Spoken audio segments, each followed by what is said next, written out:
अनचाहा दूल्हा मनचाही Dulhania. Episode 1। Kidnapping वाली शादी। छोड़ो, मुझे जाने दो मुझे। ये क्या कर रहे हो? प्लीज मुझे मुझे छोड़ दो, जाने दो। आ छोड़ो, कोई है? मदद करो मेरी, प्लीज। छोड़ दो, जाने दो। प्लीज। सुनसान सड़क पर मूसलाधार बारिश के बीच कुछ गुंडे दुल्हन के जोड़े में सजी एक लड़की को जबरदस्ती पकड़ने की कोशिश कर रहे थे और वो लड़की लगातार मदद के लिए किसी को पुकार रही थी। आसमान में तेज बिजली कड़क रही थी, पर माहौल काफी खौफनाक था। तभी उन गुंडों में से एक ने उस लड़की के गाल पर एक जोरदार तमाचा मार दिया। आह! वो लड़की बारिश के कारण सड़क किनारे कीचड़ से भरे हुए गड्ढे में जा गिरी। उसके हाथों में पहनी चूड़ियां उसके हाथों में भी चुभ गई। उसके होठों के किनारे से खून बह रहा था। बारिश में भीगी वो लड़की अपनी लाल आंखों से उन गुंडों को घबराए हुए देख रही थी। प्लीज प्लीज मुझे जाने दीजिए ना। अपना मुंह बंद कर। दोबारा अपना मुंह खोला ना तो याद रख, यहीं दफन कर देंगे और किसी को पता भी नहीं चलेगा। उस लड़की की रिक्वेस्ट सुनकर उस गुंडे ने तुरंत ही उसका जबड़ा पकड़ लिया, जिसे देखकर वो काफी घबराई हुई थी। वो लड़की उन सभी गुंडों को देखकर डर से कांप रही थी।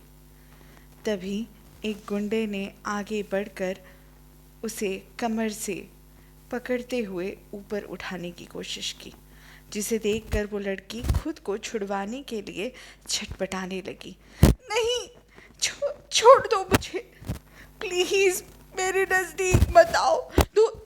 दूर रहना, दूर हो जाओ, पीछे हटो, दूर हटो।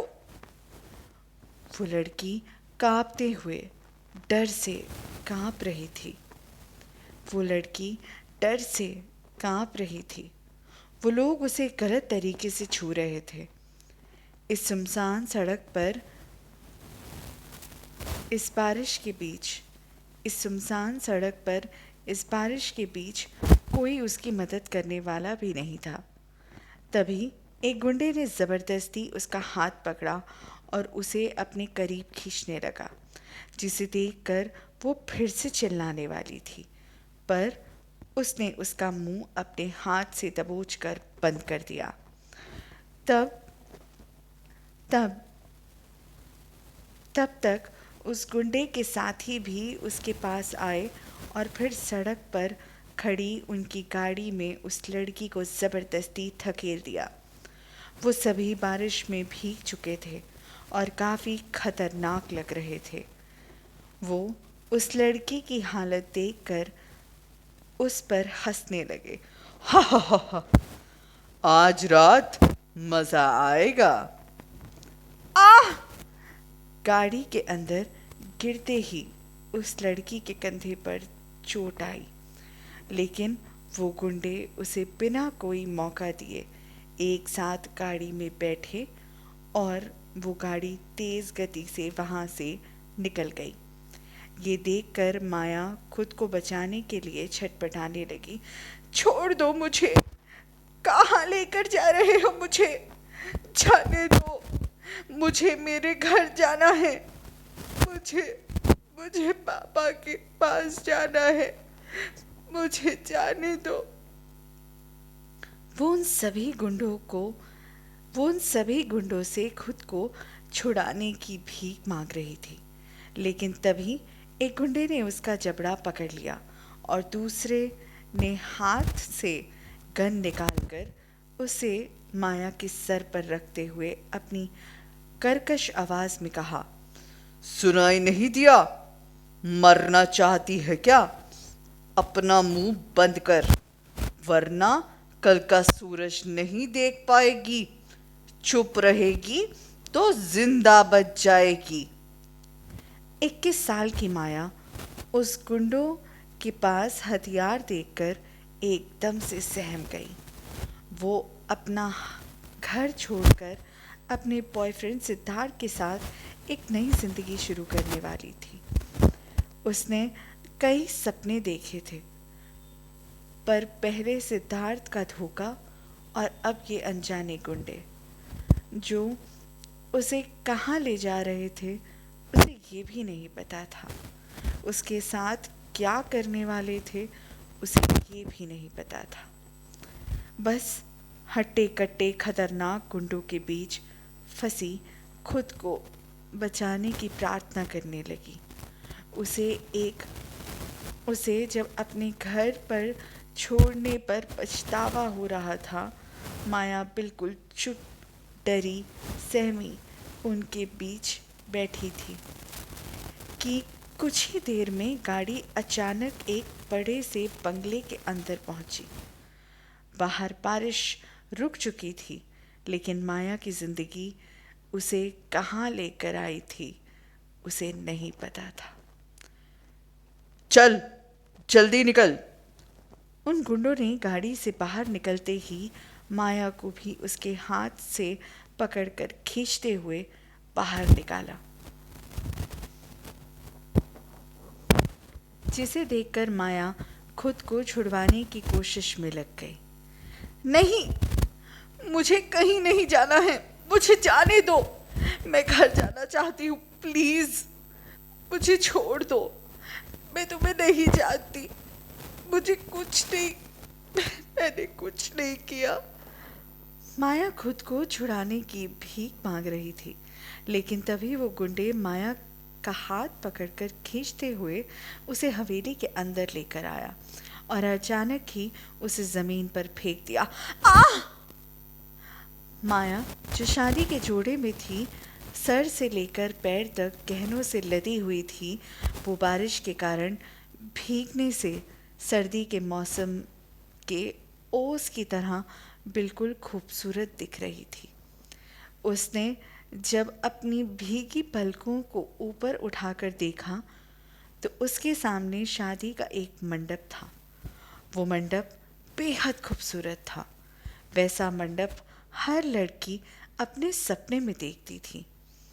वहाँ सब कुछ काफ़ी खूबसूरत था। पंडित जी मंडप के बीच बैठे हवन कुंड में अग्नि जला रहे थे, जिन्हें देखकर माया एक पल के लिए सुन्न हो गई।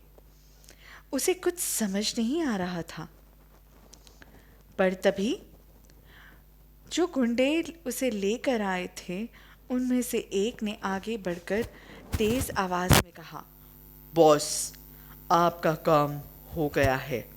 आपकी दुल्हन मंडप में पहुंच चुकी है। उस गुंडे की आवाज सुनते ही माया अपने होश में आई और अब अपने भीगे हुए कपड़ों को संभालते हुए खड़ी हो गई।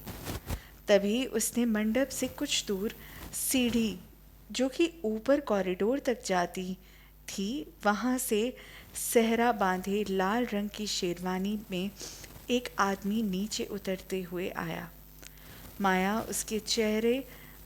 उसका चेहरा नहीं देख पा रही थी,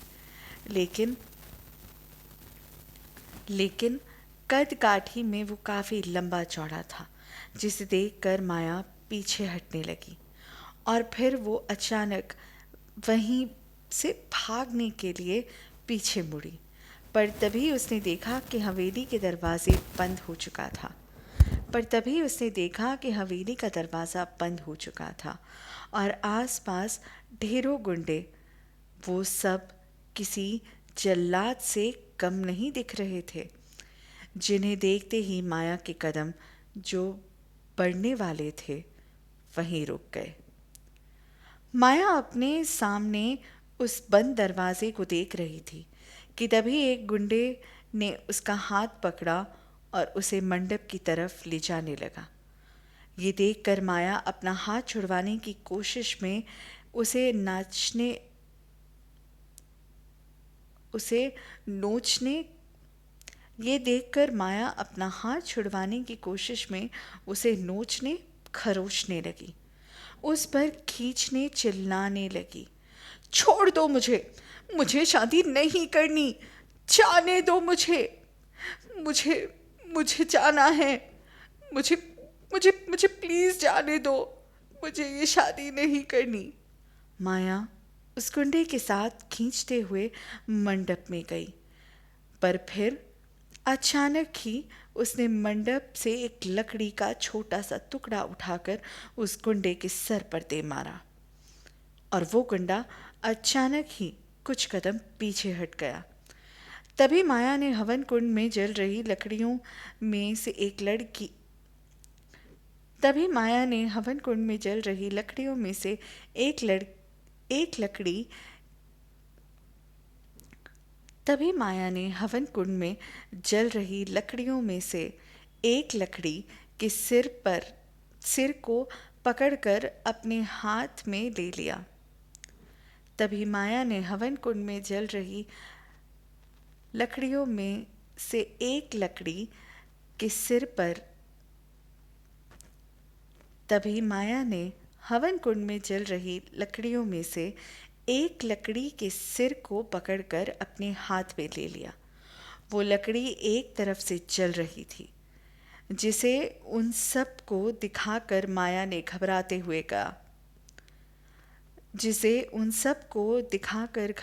हुए माया ने कहा, खबरदार, जो किसी ने भी मेरी तरफ आने की कोशिश की तो मैं सबको मार दूंगी। मैं यहाँ से जाना चाहती हूँ, मुझे जाने दो, वरना अच्छा नहीं होगा। माया उन सबको डराने की कोशिश कर रही थी, लेकिन वो खुद अंदर से कांप रही थी। उसे नहीं पता था कि उसकी इस कोशिश का कोई फायदा नहीं है, कोई फायदा होगा या नहीं, या फिर वो और मुसीबत में फंसने वाली थी। पर वो इतनी आसानी से हार कैसे मान सकती थी? उसका दिल भी तो टूटा था, उसका दिल तो अभी टूटा था। उसके बॉयफ्रेंड सिद्धार्थ ने उसके साथ इतना बड़ा खेल खेला था, उसकी ज़िंदगी को मजाक बना दिया था, तो अब वो किसी और के साथ अपनी ज़िंदगी का मजाक कैसे बनने दे सकती थी? माया अपने हाथों में जलती हुई लकड़ी को दिखाकर उन सब गुंडों को डराने की कोशिश कर रही थी, पर अचानक ही किसी ने पीछे से उसका हाथ पकड़ा और मरोड़ते हुए उसके हाथ से लकड़ी छीन ली। आह! माया को सहरा बांधे उस दूल्हे ने जकड़ा रखा। माया को सहरा बांधे उस दूल्हे ने जकड़ रखा था, जिसे देखकर माया अपने आप को छुड़ाने में लग गई। छोड़ो मुझे छोड़ दो, मुझे तुमसे शादी नहीं करनी। तुम कौन हो और मेरे साथ ऐसा क्यों कर रहे हो? प्लीज मुझे जाने दो, तुम्हें नहीं जानती मैं। माया की इतनी कोशिशों के बावजूद उस आदमी पर कोई फर्क नहीं पड़ रहा था। वो बस माया के दोनों हाथों को पकड़े चुपचाप अपने सहरे में खड़ा था। उसे देखकर माया रोए जा रही थी कि तभी माया के कान में एक औरत की आवाज़ जानी पहचानी सुनाई दी। माया बेटा। उसे देखकर माया रोए जा रही थी कि तभी माया के कान में एक औरत की जानी पहचानी आवाज़ सुनाई दी। माया बेटा। माँ। माया जैसे ही पीछे मुड़ी, उसने अपनी माँ को एक कुर्सी पर बंधा हुआ देखा। उनके सर से खून बह रहा था। होठों के किनारे पर भी काफ़ी खून था। हाथों पैरों में चोट के निशान थे, बाल बिखरे हुए थे। उसकी माँ की हालत काफ़ी गंभीर थी। उसकी माँ की हालत काफ़ी खराब लग रही थी। वो अपनी आंखों से आंसू लिए अपनी बेटी को देख रही थी। माँ आप? माया अपना हाथ छुड़वाकर अपनी माँ की तरफ दौड़ पड़ी। वहीं उस आदमी ने भी माया का हाथ इस बार बहुत ही आसानी से जाने दिया। माँ आप ठीक है ना? आपके साथ ये सब किसने किया? आप यहाँ कैसे आई? आपको ज्यादा चोट आई है? क्या हुआ बताइए ना, आपके साथ क्या किया? माया अपनी माँ के चारों तरफ से देखकर उनके चोटों का अंदाज़ा लगाने लगी। वो अपनी माँ को ऐसी हालत में देखकर बहुत घबराई हुई थी। अब बात सिर्फ उसकी नहीं थी, उसकी माँ की भी थी। तभी उसकी माँ ने अपनी आंखों में आंसू लेकर देखते हुए कहा, बेटा मुझे बहुत डर लग रहा है। माया, ये लोग खतरनाक हैं। मैं शाम को बाजार गई थी और इन लोगों ने मुझे वहाँ से अचानक ही किडनैप कर लिया। मुझे बहुत मारा बेटा, बहुत मारा मुझे। बचा ले। इन लोगों ने तेरे पापा और तेरे भाई को भी घर में कैद कर रखा है। वो दोनों अपने घर में कैद हैं। हम किसी को नहीं बता सकते। ये लोग बहुत खतरनाक हैं। ये लोग बहुत खतरनाक लग रहे हैं। माँ आप चिंता मत कीजिए, सब ठीक हो जाएगा, कुछ नहीं होगा। मैं हूं ना, मैं सब कुछ ठीक कर दूंगी। माया अपनी माँ के हाथ पर रस्सियां खोलने लगी। वो कुर्सी पर काफ़ी मजबूती से बंधी हुई थी कि तभी अचानक एक आदमी ने माया की माँ के सर पर बंदूक रखते हुए माया से कहा, हमारे पास वक्त बर्बाद करने के लिए वक्त नहीं है। अगर तू चाहती है कि तेरी माँ, तेरा बाप और तेरा भाई जिंदा रहे तो चुपचाप जाकर मंडप में बैठ जा। इसी में तेरी और तेरे पूरे परिवार की भलाई है, वरना दूर हो जाओ मेरी माँ से। मैं कोई शादी नहीं करूंगी। माया ने उस आदमी को अपनी माँ से दूर करने की कोशिश की। वो उससे झगड़ने लगी थी, जिसे देखकर कुछ और गुंडे उसके पास आए ताकि माया को कंट्रोल कर सकें, लेकिन माया किसी के काबू में आने वाली नहीं थी।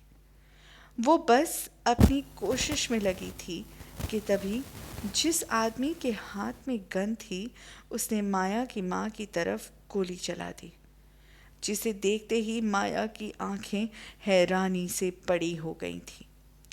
एक पल के लिए हर तरफ सन्नाटा छा गया। ऐसा लगने लगा जैसे आसपास की सारी दुनिया रुक गई हो और माया बस अपनी माँ को खोने वाली थी। माँ! माया के दिल की धड़कनें एक पल के लिए रुक गई थी, पर वो गोली माया की माँ के करीब से गुजर गई, जिसे देखते ही माया अंदर से कांपने लगी। ज़रा सी गलती से उसकी माँ की जान जा सकती थी। तभी उस गुंडे ने माया के जबड़े को पकड़कर उसे धमकाते हुए कहा, इस बार निशाना चूक गया, पर अगली बार चूकेगा या नहीं इसकी कोई गारंटी नहीं। चल मंडप में बैठ। इतना कहकर उस आदमी ने माया को मंडप की तरफ धक्का दिया, जिसे देखकर माया भी अब बेजान सी मंडप की तरफ चली गई। तभी माया की माँ ने चिल्लाते हुए कहा, नहीं बेटा, नहीं। तभी माया की माँ ने चिल्लाते हुए कहा, नहीं बेटा, नहीं, नहीं बेटा, नहीं। तभी माया की माँ ने चिल्लाते हुए कहा, नहीं बेटा, नहीं, तुझे मेरी फिक्र करने की ज़रूरत नहीं है। तू मेरी जान की चिंता मत कर। तू मेरी वजह से अपनी ज़िंदगी बर्बाद नहीं कर सकती। माया, रुक जा बेटा, भाग जा यहाँ से, भाग जा बेटा। माया की माँ अपनी जान की परवाह किए बिना अपनी बेटी को वहाँ से भागने के लिए कह रही थी, लेकिन माया अपनी माँ को अकेला छोड़कर कहाँ जा सकती थी और कैसे। गुंडों ने माया को ज़बरदस्ती लाकर मंडप में बिठाया। वहीं सहरा पहने जो आदमी अब तक खड़ा था वो भी माया के बगल में बैठ गया। उसने अब तक एक शब्द भी नहीं कहा था, लेकिन उन गुंडों को देखकर लग रहा था कि उसने पहले से ही सारी प्लानिंग बना ली थी। पंडित जो भी थोड़े डरे हुए से लग रहे थे, मंडप में दूल्हा दुल्हन के आते ही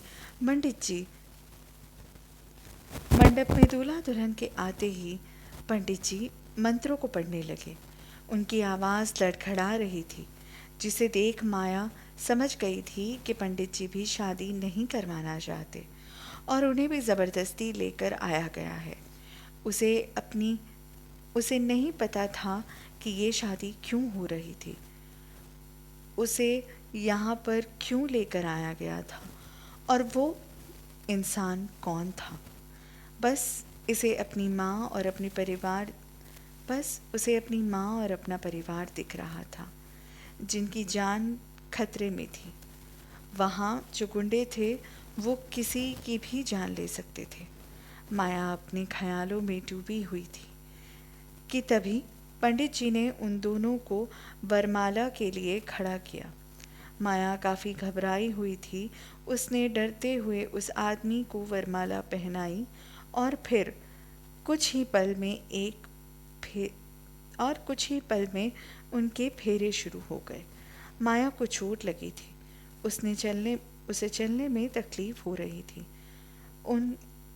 उसके लहंगे से अभी भी पानी टपक रहा था, लेकिन किसी को किसी बात की परवाह नहीं थी।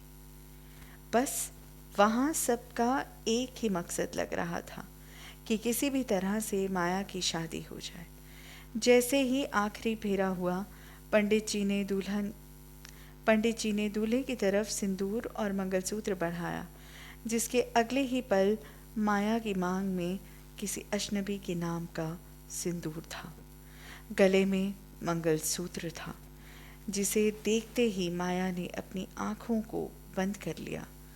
उसकी आँखों में से आंसुओं की बरसात की तरह उसकी आँखों से आंसू किसी बरसात की तरह बह रहे थे। उसे नहीं पता था कि उसकी ज़िंदगी कब कहाँ जाने वाली है। उसे नहीं पता था कि उसकी ज़िंदगी अब कहाँ जाने वाली है। वहीं कुर्सी पर बैठी माया की माँ, जो अब तक रो रही थी, चिल्ला रही थी, माया को भगाने के लिए कह रही थी, अचानक ही उनके चेहरे पर मुस्कान आ गई, आँखों में चमक आ गई और दूल्हा शादी के बाद अचानक ही मंडप से उठकर कहीं चला गया।